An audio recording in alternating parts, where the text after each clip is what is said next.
Good morning, friends around the world. Let's continue our morning meditations inspired by Melody Beattie's book, Journey to the Heart. As we mature in life, we often gain the ability to redefine what we believe based upon what we've experienced. Often our life experiences contradict what we've been taught or learned on our own. We learn to see things in a new way. We usually have a definition for most things in our life, particularly important areas such as our views of people, our work, those we love, money, God, and ourselves. But we're not always conscious of it. The experience we go through help our redefinition surface. They help us see more clearly how we define things in our own lives. When I was growing up, Dad was very involved in the labor unions in Detroit. He worked in the automotive industry, which not only defined the work he did, but it also defined his politics.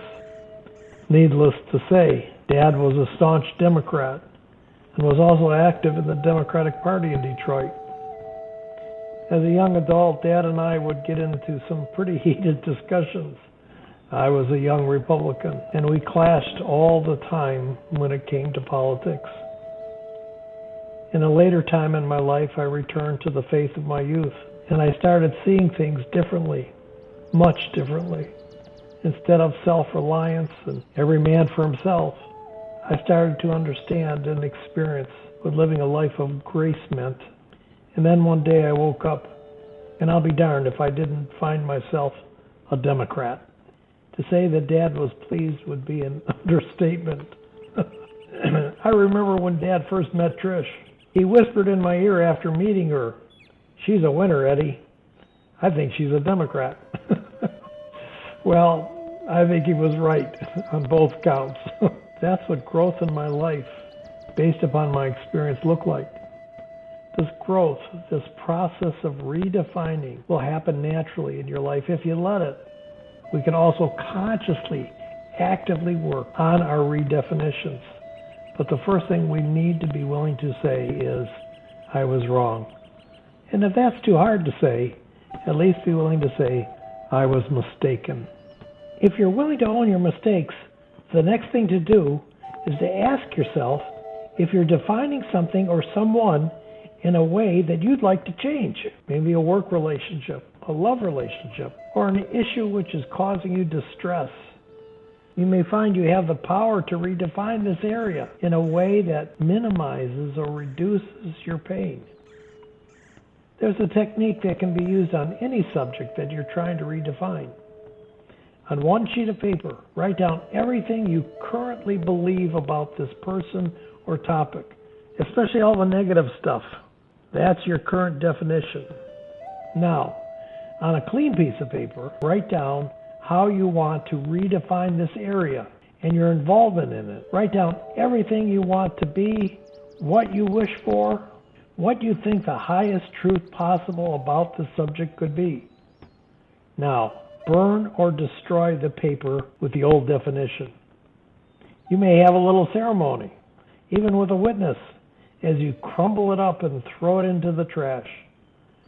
Save your new definition, then watch how the new definition comes to life and takes shape. You don't have to let past definitions of your life, your love, your God, and yourself limit you anymore. You're free to redefine and help create the life you choose. You're free to see life in a new way. Let's spend the rest of the time we have together this morning and think about these things.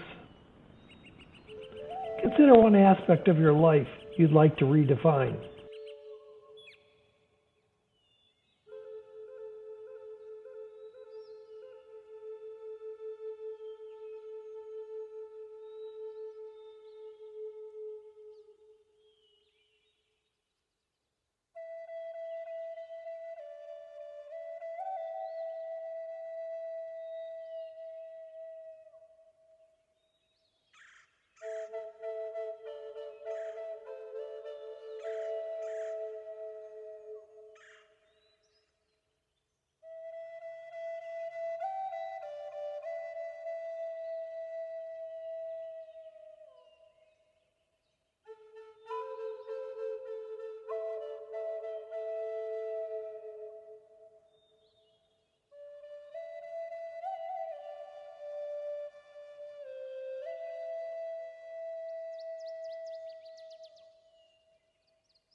Consider all the negative things about this aspect of your life.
Consider all the positive things you'd like it to be.